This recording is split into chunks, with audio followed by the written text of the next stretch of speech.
Hello मित्रों, आज मैं फिर एक कहानी के साथ। आज की कहानी बहुत ही प्रेरणादायक है। एक रियल जेम्स बॉन्ड की है जो हमारे दैनिक जीवन को प्रभावित कर सकते हैं, हमारी लाइफ को प्रभावित कर सकते हैं, बच्चों के जीवन को प्रभावित कर सकते हैं। भारत के वो जेम्स बॉन्ड ही हैं। जी हाँ, भारत के राष्ट्रीय सुरक्षा सलाहकार अजित डोवाल जी की बात कर रहा हूँ मैं। अजित डोवाल जी न केवल भारत में ही बल्कि 7 सालों तक पाकिस्तान में रह के भी अंडर कवर ऑफिसर की तरफ भारत की मदद की, वहाँ की खुफिया जानकारियों को भारत को दिया।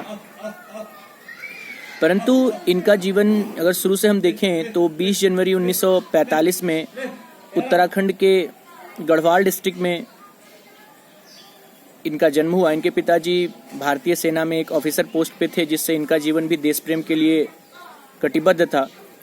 इन्होंने अपनी प्रारंभिक शिक्षा आर्मी स्कूल से पाई। मास्टर डिग्री के बाद इन्होंने आईपीएस की तैयारी शुरू की और 1968 में आईपीएस की परीक्षा पास करके केरल कैडर से ये ऑफिसर्स बने। इन्होंने फिर अपनी सेवा आईबी को देना शुरू किया। आईबी में रहते हुए इन्होंने बहुत सारे, जैसे मिजोरम में जो अलग राज्य बनाने की मांग थी उसका समायोजन कराना, बहुत ही अलग अलग कार्यों पे बहुत ही तरह के ऑपरेशन, जैसे हाल ही में आपने ऑपरेशन जैकबूट सुना, ऑपरेशन विजय सुना, सब में इनका अहम रोल था। डोवाल जी पाकिस्तान में 7 सालों तक रहे और वहाँ पे एक जासूस की तरह रहे। वहाँ से सारी खुफिया जानकारी भारत को देते रहे। वो अपने प्रसंगों में बताते हैं कि एक बार वो किसी मस्जिद में गए थे, वहाँ वो मुसलमान बन के गए थे। वो पाकिस्तान में मुसलमान बन के रहते थे। तो वहाँ पे एक व्यक्ति ने उन्हें पहचान लिया और अपने पास बुलाया और बोला, तुम मुसलमान नहीं हो क्योंकि तुम्हारे कान छिदे हुए हैं।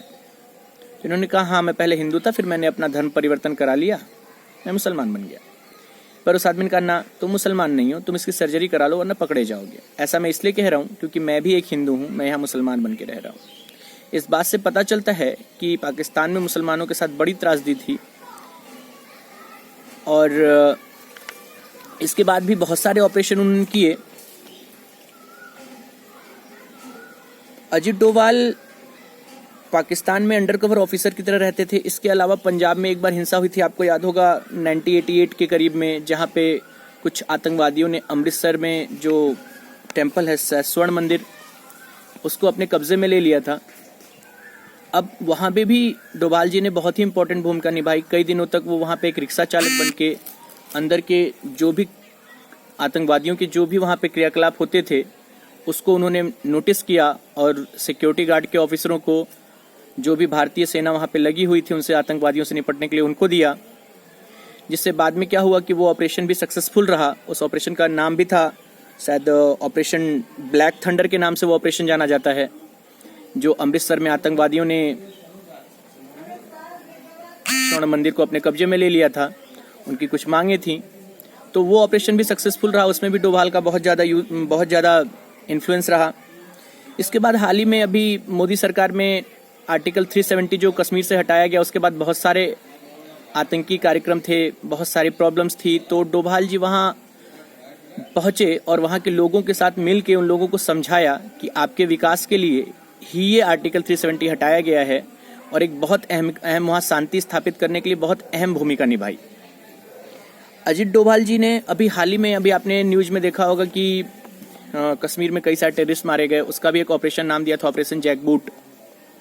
तो ये ऑपरेशन भी छुपा हुआ था। जब पूरा हुआ, कंप्लीट हुआ, तो इसके बारे में बताया गया कि एक ऑपरेशन था जिसे जो डोभाल जी के नेतृत्व में हो रहा था।